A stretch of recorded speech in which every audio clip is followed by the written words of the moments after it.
Reading with your kids.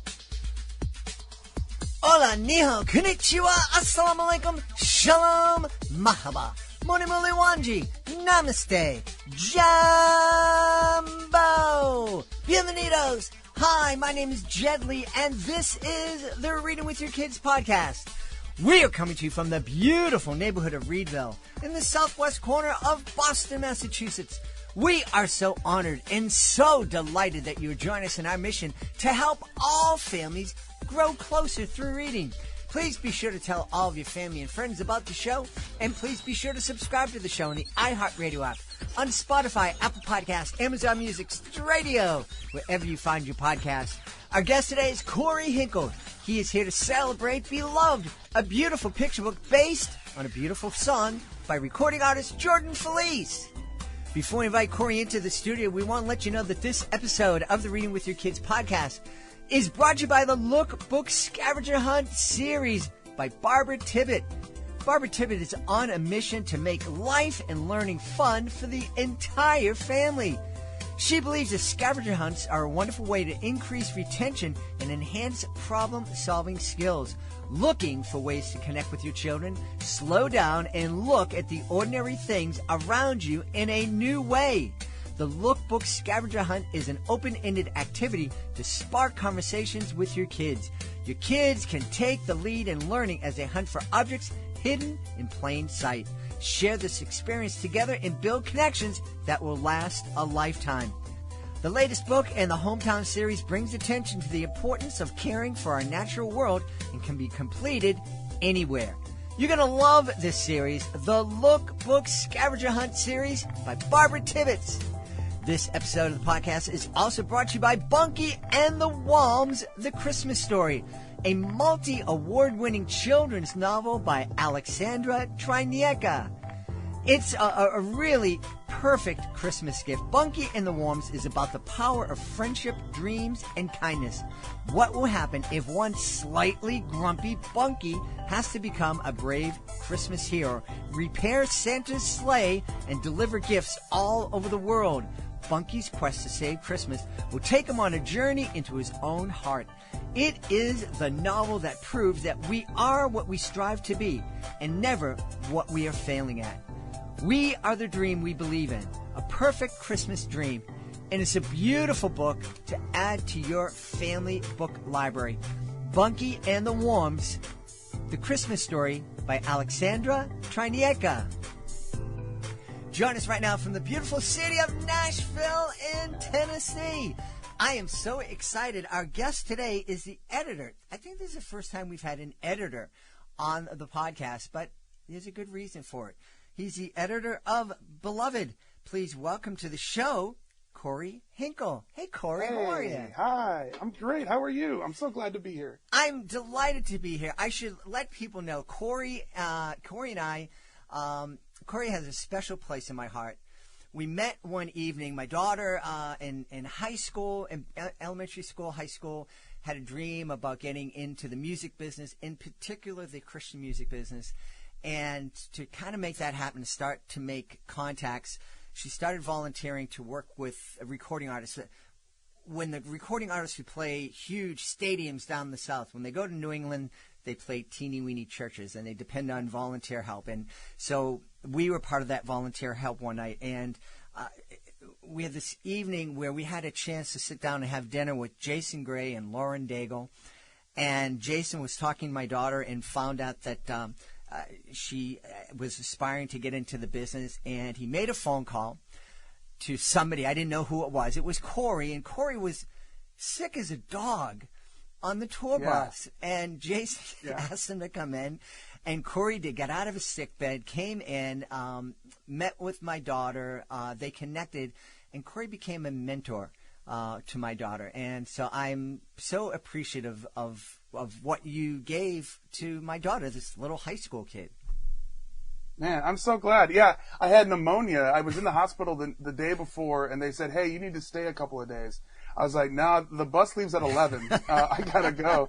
And they're like, okay. So it was my first ever tour. I had just moved to Nashville to be in the music industry myself. I think that's why Jason was like, oh, you got to you got to connect, because I literally just moved from Minnesota, sold all my stuff, and wanted to be in the industry. And my first ever tour, like 4 days in, I get pneumonia, and it was pretty miserable. But yeah, it was so great meeting you guys. And then, but to your credit, I mean, every time you're in town, you and your daughter will hit me up, and we've gotten coffee multiple times, and every time I've been up in Boston, I've been able to connect. So like it's really been it's been awesome. It's really kind of one of those God things to kind of put each other in each other's lives. So I'm really grateful. I agree, and I do think it was one of those God things, and I think that this interview was somehow divinely inspired, because I get dozens and dozens of pitches and proposals every day. I'm not able to open up all of them. I opened, and typically if I open up one, if that first, and I don't mean to sound like a diva, I apologize, but, if that first paragraph doesn't catch my eye, I kind of move on. And the first paragraph of this pitch caught my eye because it told me that Beloved was based on the music of Jordan Feliz, a fantastic recording artist. And I said, oh, I'd love to have Jordan on my show. And I read a little bit further, and it's like, he didn't write the book. It was written by Jess Waller and illustrated by Hillary Griffith. And by the way, Jordan's not available. And I'm like, okay, well, let me just read some more. And I did. And I actually read down to the fourth paragraph, which I never do. And I see, and the book was edited by, and I'm like, why are they telling me who edited? And I read further, and it said by Kory Henkel, and I go, dude, I got to have my buddy Kory on the show. So I'm so glad. Thank you to the heavens for bringing us together for this. Indeed. Yeah. That's so fun. So tell me about Beloved. Yeah. So there's a song that Jordan has been singing for 7 or 8 years in his set that he wrote for his daughter, Jedlie. And it's called Beloved. And we were like, it's his. If you've ever seen Jordan Feliz in concert, which I suggest everybody do it, it is like the most up-tempo, high-energy thing you can imagine. But then there's a ballad that comes in, and it just kind of, at first it was fine because it's part of the record. It was #1 at radio, and so people were expecting it and hoping for it. But as anything goes, 7 or 8 years later, people have moved on from the song or whatever it is, but Jordan really wanted to keep it in his set. Like normally, as you're an artist, you kind of cycle out the old stuff. You just want to play the new stuff. But he always wants to play Beloved because it's about his daughter. And so we were just in a marketing meeting in late 2019. We were all sitting together, and we're like, well, how can we keep this incredible song? How can we kind of give it a new life? And we kind of threw it out. I forget who it was in the room, but somebody said, hey, we should make a children's book about it. And then, it's just kind of gives new life to the song, especially since it's about his daughter. And his daughter is just the cutest kid. And even as you look at the illustrations of the book, like it really kind of fully illustrates who she is, with big frizzy hair and just really emotive. So like she's tailor made for a children's book. And so we're like, yeah, that could be a good idea. And like, who's going to do it? And we kind of looked around, and I guess I'm like, well, I could try.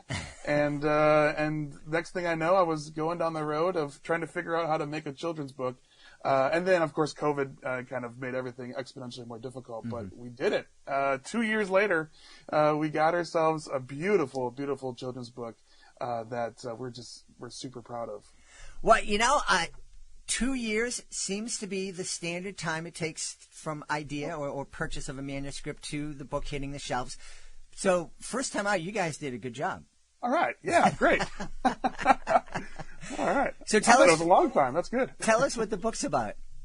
Well, it's about Jolie. It's about Jordan's daughter, and she, Jordan and his family are at the beach. Jordan is from California, and the beach is a major part of his life. So, as we were talking to Jordan, it was like, well, let's try a beach themed book.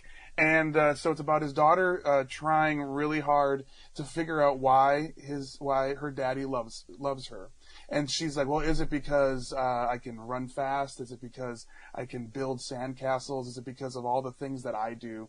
And Jordan, and his family says, no, that's not why I love you. And then it's finally Jolie thinks about it, and wonder. I hate to give away the climax, but she thinks about it and she finally asks, and she's like, well, "Why do you love me?"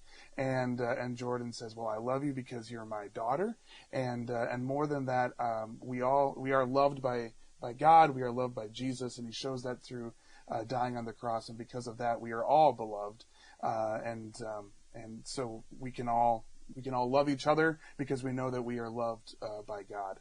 And it's just a beautiful little story that really drives home the point that we are God's children, and that is a beautiful thing to be. I really like that. I like that the book is telling the story. It sounds like it's telling the story from Jolie's perspective. Yeah. Yeah.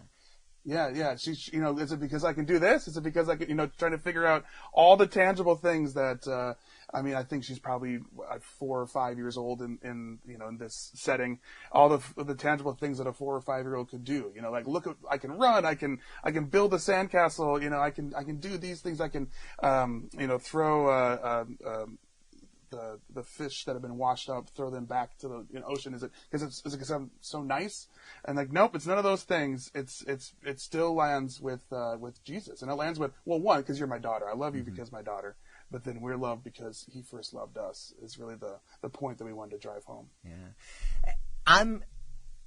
I'm sitting here and I'm imagining how much I would have loved to have read this book to my daughter Alejandra, and I can see her hearing this and talking to me about it and actually picking up the conversation.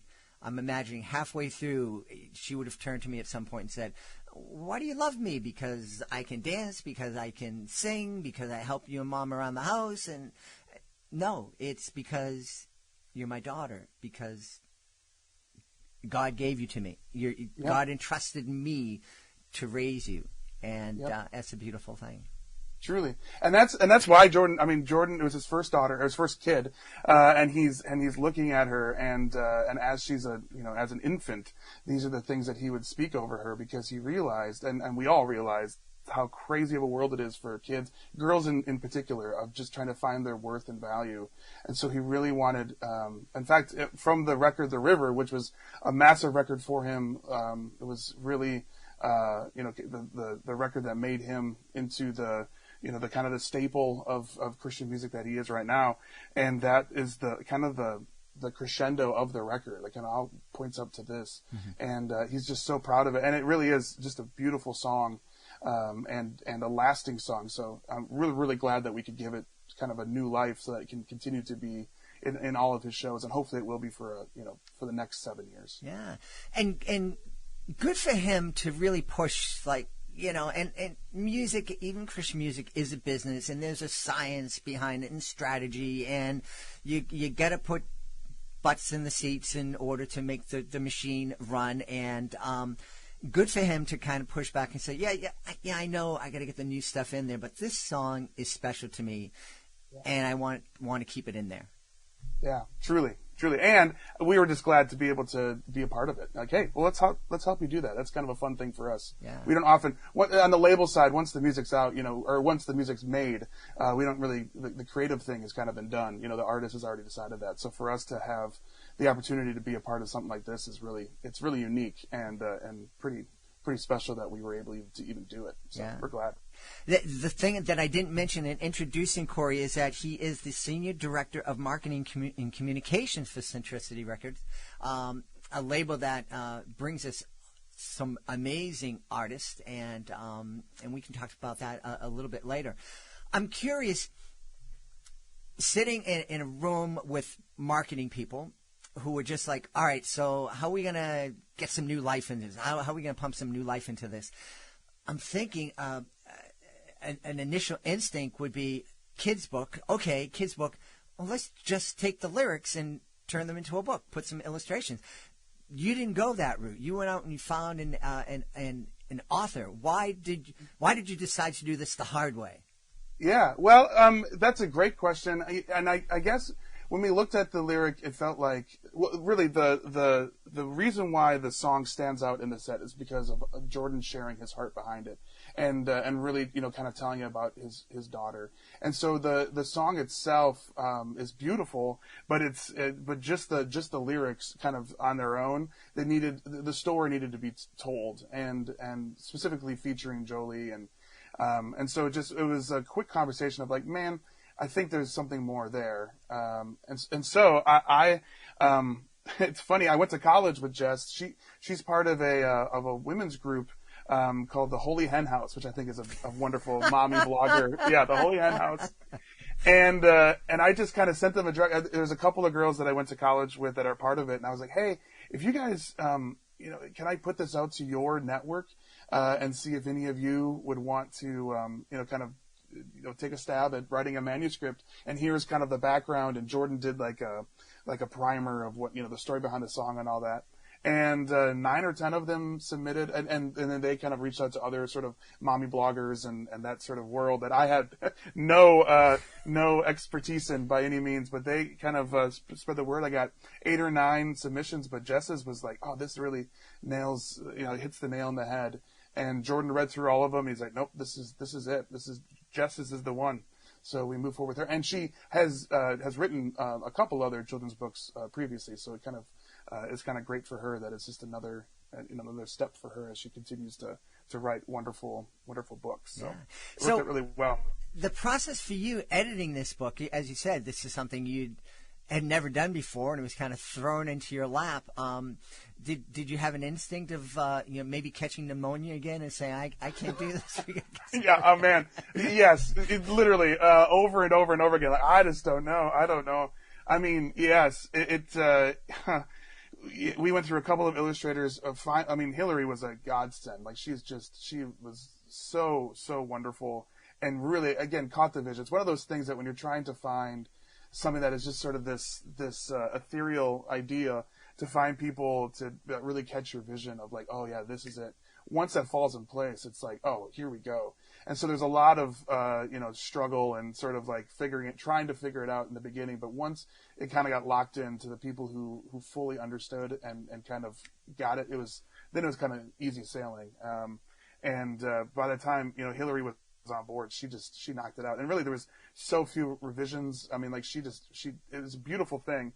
And she wanted more. She's like, well, tell me what we need to change. We're like, no, nothing. This is exactly it. This is a beautiful. This is all of it is exactly what we were thinking, and it really is just beautiful. So that's the thing. I've never been able to draw. I've always, if I could have any superpower, it would be to be able to draw, because I have things in my head that can never get out, because I just can't draw it. And so when you describe something and then have somebody actually draw it, it's there, in 2D in front of you. It's like, it's so cathartic. You're like, that's it. That was in my brain, and now it's there on a page. It's really wonderful. So it was a lot of fun on the creative side of things to get something together. Yeah. Were there any kind of similarities between helping artists get their ideas out in song and in music my goodness, my brain just stopped working. Any similarities to helping artists make music and helping this author and illustrator create this book, tell the story? Yeah, no, absolutely. And that's the thing, is that truly, I don't know how other labels work, but Centricity truly has been, if an artist, and really all of our artists come in with a pretty secure sense of who they are and what they want to put out, and which is really great, because then we can just lock arms and make it happen. Like we meet with really all of our artists on a regular basis and kind of figure out what they're trying to say and how they're trying to say it, and we just walk alongside them and make that happen. And so that's kind of that's how this even came about. It's like, this is something that Jordan, and I don't know what other places would do. Maybe just kind of sub it out and be like, okay, well, there's someone that can go and do this and have fun. But I think that just kind of is the DNA of Centricity, that we are the small little indie label that could. And so just to be able to do it alongside Jordan and kind of let us all work on it together is really kind of what we're about at Centricity, which I love.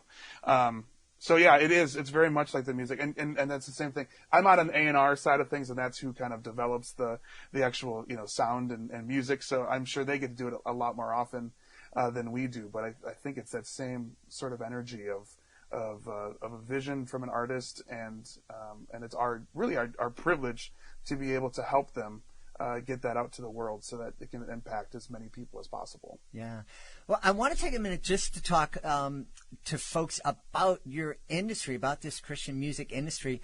I have to be honest with you, when, my daughter was in high school, elementary school, actually middle school, and it's this idea of Christian music. My thing, growing up here in Boston Catholic, when I heard Christian music, it's a guy and a guitar singing Kumbaya, and that's it. Maybe we sing the Our Father together, and but I had no idea what the Christian music industry was all about. I had no idea that it was so incredibly diverse and really good. I mean, we're not talking, just somebody who happens to love God a lot and likes to sing. I mean, the artists, the music are incredible. The production, go to a concert, it's like amazing.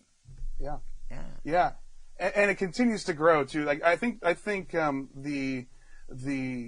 the national radio networks, like the emergence of like a K-Love, that really is a national network, and also just the leveling field that Spotify and Apple Music and those sort of digital service providers provide. I mean, it's the same. You can go to the same place to hear all genres of music. It's not like it's a separate thing. You used to have to go to the Christian bookstore to find the Christian music, and so the fact that we're on the same airwaves and the same apps means that we have to, like, the industry, the music, the artistry has to be at the same level.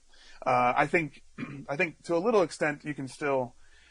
It used to be worse, though, that you could go down the radio dial and you could immediately find out the Christian song, like the Christian station, without hearing any words. Just something about the production, something about it, be like, oh, this is the Christian station. I don't think that's the case anymore. I think everything has really gotten to the same level, because honestly, it's a lot of the same people making, producing on the back end a lot of the same songs. That there really isn't genres. That the same country writers, country producers here in town are writing and producing a lot of our music, and vice versa, and even pop producers. And I mean, like, there's really the genre lines have been really blurred in a lot of ways, which is really great, because it makes us, kind of levels us up, but it also makes us competitive, and it also it's just more ears to hear the message, because we do have something that a lot of other songs don't, and that's that message of hope that I think, at least we try, that every song would give, just point to something bigger than ourselves in a way that no other genre does. So It really is a special thing. Well, I have to tell you, as a dad of, then a girl in the 7th and 8th grade who suddenly was turned onto this music, it was a real gift to me. And initially it was just a gift. Oh, my daughter wants to listen to this really positive message about her, about others, about God, and she's choosing to listen to that instead of music talking about hoes and all this other kind of stuff. And if she wants to listen to rap, she can listen to rap. She can listen to Toby Mac or Lecrae, and it's got the same beat, the same feeling, but the message is pretty positive.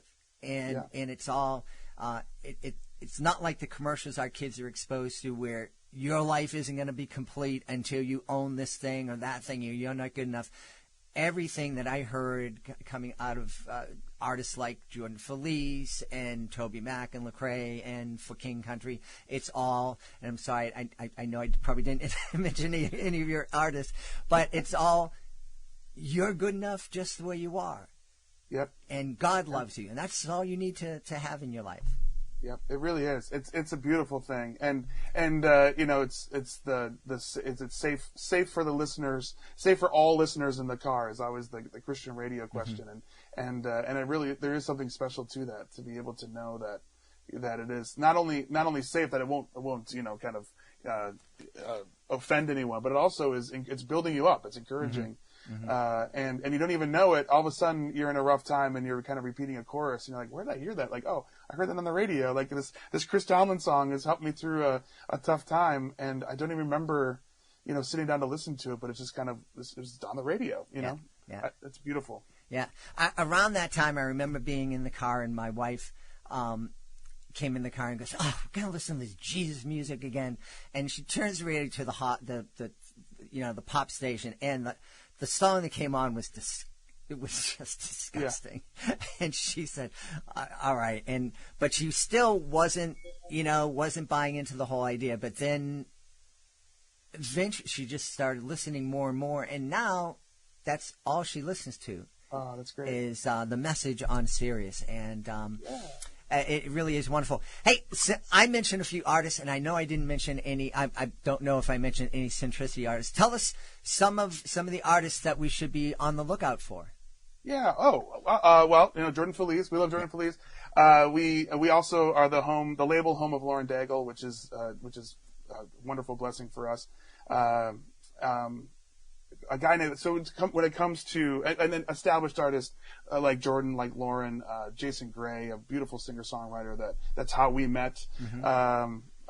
Unspoken, a band that's been around, and it's from the Northeast as well. Maine, yeah. So that's kind of the established side of things. But then kind of new folks to look out for. A guy named Patrick Mayberry is a worship leader from Chicago, and just writes really, it's really fun, upbeat, just awesome worship music that's just completely real. And he too, father of four, just in a really unique position of life, and just writes music about it, and is worshiping God through it. It's wonderful. Of course, Katie Nicole is someone who has really exploded this last year. It's been an incredible year for her.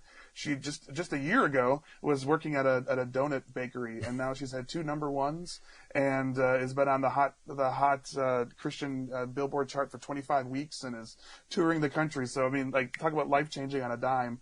And over 80 million people have interacted with her song on TikTok. It's just absolutely exploded from 0 to 30, or more than that, 0 to 100 in a matter of a year. And then a guy named Chris Renzema too, who is really just connecting on the college level. He's only playing clubs and bars and selling them out across the country, and just having a really incredible success connecting with college kids today, and in a really unique voice. It's beautiful to see, and it is not interested in radio. But it doesn't have any radio behind it or anything. It's just this almost like underground fan base that's built in colleges across the country, and it continues to grow in really remarkable ways. So that's definitely someone to check out. That's wonderful. And I have to tell Lauren Daigle has just exploded. And the night I had a chance to sit down and have dinner with her and Jason, she was 18 maybe. Yeah, it was her first tour. Literally her first, maybe the third show she's ever played live. Yeah. And she was so sweet. And Centricity's done such a great job helping her grow and putting her out there. And I can tell you, the person I met at dinner was so sweet, and it was genuinely her, because I met her a couple of years later at the end of a long Christian music festival night, and we just kind of bumped into each other at the venue, and she goes, "You and I met before." And I said, "Oh, yeah, we did," and we had a nice little reunion. And so that's the person you see up on stage is the person that I met in person. Very true. Very true. Yeah, it's wonderful. So, Kory, where can we go to find out more about Beloved? Mm-hmm. You go to jordanfeliz.com/beloved book, and you can get him there.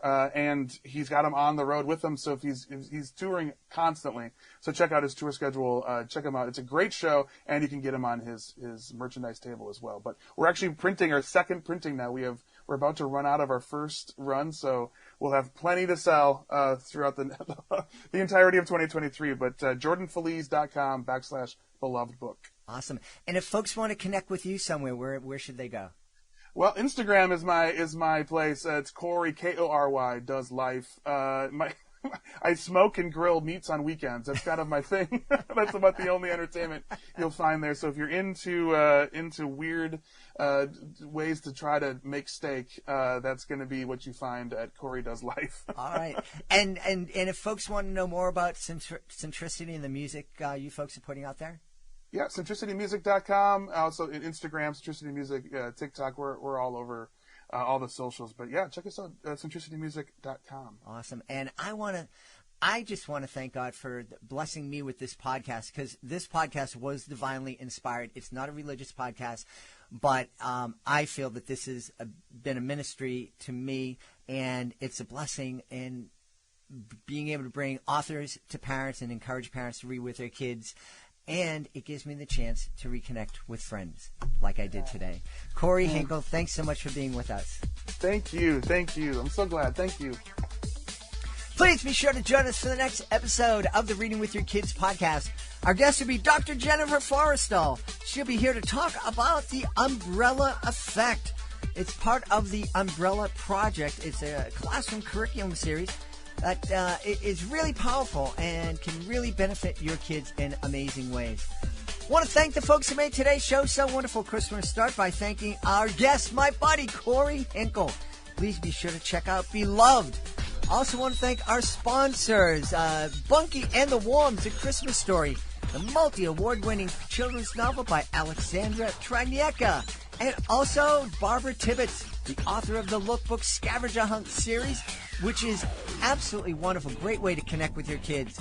Also want to thank my team, Fatima Khan, Rory Grady, Mirabella Q, Jordan Saley, Skylar Strauss. I want to thank my beautiful wife for all the support she gives me. Most of all, we all want to thank you. Thank you so much for taking the time to join us today. And as always, thank you so very much for taking the time to make the world a better place by reading with your kids. I'll be looking for you in the next edition of the Reading with Your Kids podcast.